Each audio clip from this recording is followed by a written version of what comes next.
दादा, हॉटेल्समध्ये सगळ्यात जास्त विकला जाणारा पदार्थ आणि मेनू कार्डमध्ये 50 पैकी 30 ॲटम ज्या पदार्थाचे असतात तो म्हणजे पनीर. आणि इतका माझंच आठवड्यातून 2-3 वेळा पनीर खाणं होत असेल. पण मध्यंतरी बातम्या वाचल्या होत्या की पनीरमध्ये पण प्रचंड प्रमाणात भेसळ आहे. विधानसभेत एका आमदारांनी मुद्दा उचलला. त्यांनी 2 पनीर आणले. एक ओरिजिनल होतं, एक फेक होतं. आणि सेम चव आहे, काहीच फरक नाही आहे. तर कसं ओळखायचं आपण खातोय ते पनीर योग्य आहे की भेसळ आहे की काय?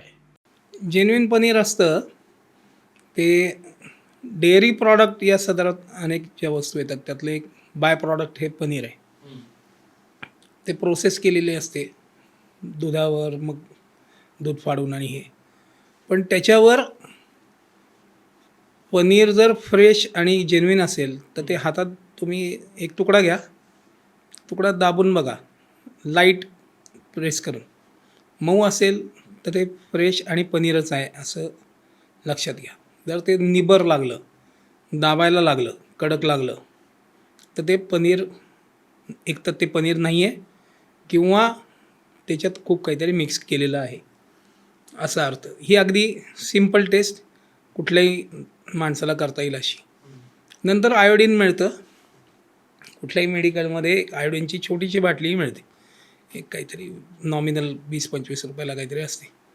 ती घ्या. पनीर थोडं एखाद्या भांड्यात पाणी घालून त्याच्यात पनीरचा एक तुकडा, आणलेल्या लॉटमधला पनीरचा तुकडा त्याच्यात घाला आणि तो पनीरचा तुकडा काढा, नॉर्मल टेम्परेचरला ठेवा. त्याच्यावर आयोडीनचे एक 4 थेंब 2 थेंब टाका. जर ते काळे निळे वगैरे झाले तर समजा त्याच्यात भेसळ आहे. म्हणजे तो जनरली स्टार्च असतो. तो स्टार्च असेल तर ते काळं निळं होतं. जर डेअरीवालं पनीर असेल तर ते निळं राहतं. बरं. ही बाकी याची लॅबची टेस्ट असतात. त्या टेस्ट तुम्हाला घरच्या घरी अनेक प्रॉडक्ट मार्केटमध्ये मिळतात, जी जेन्युइनली तुम्हाला टेस्ट करता येतात घरच्या घरी. त्याकरता खूप मोठ्या लॅबमध्ये जाऊन द्यायची काही गरज नाही. ओके. असे अनेक किट मार्केटमध्ये मिळतात. मी कुठल्या ब्रँडचं प्रमोशन नाही करत. तुम्ही अवेलेबल अनेक ऑप्शन आहेत, त्यापैकी कुठला तरी तुम्हाला योग्य वाटेल तो घ्या. पण या टेस्ट अगदी 2 तुम्हाला घरी कुठल्याही बाहेरची इक्विपमेंट न आणता, कुठलीही केमिकल बाकी न वापरता फक्त आयोडीननी टेस्ट करता येतात. त्यातनं जनरली खरं पनीर खोटं पनीर कळतं. ओके. फार एक्सपर्टीज असायची गरज नाही. त्याच्या बाहेर ॲडल्ट्रेशनची अनेक किट्स मार्केटमध्ये असतात. स्पेशली डेअरी प्रॉडक्ट करता ती उपयोगी आहेत.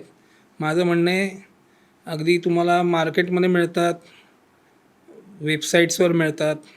ॲमेझॉन घ्या, फ्लिपकार्ट घ्या किंवा अशा अनेक ज्या वेबसाईटवरनं विकणाऱ्या वस्तू विकणाऱ्या कंपनीज आहेत त्यांच्या ॲपवरनं मिळतात.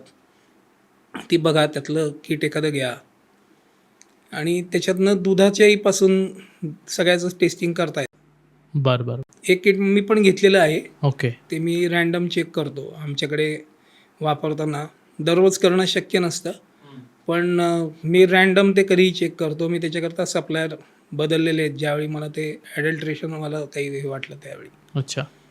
पण ती अगदी किमती तुम्हाला सांगतो, एक 250-300 पासून 600-1200 वगैरे या रेंजमध्ये ती किट्स असतात अवेलेबल. ओके. अगदी अवश्य घ्या. त्याच्यातनं फूड ॲडल्ट्रेशन ओळखायला मदत होते.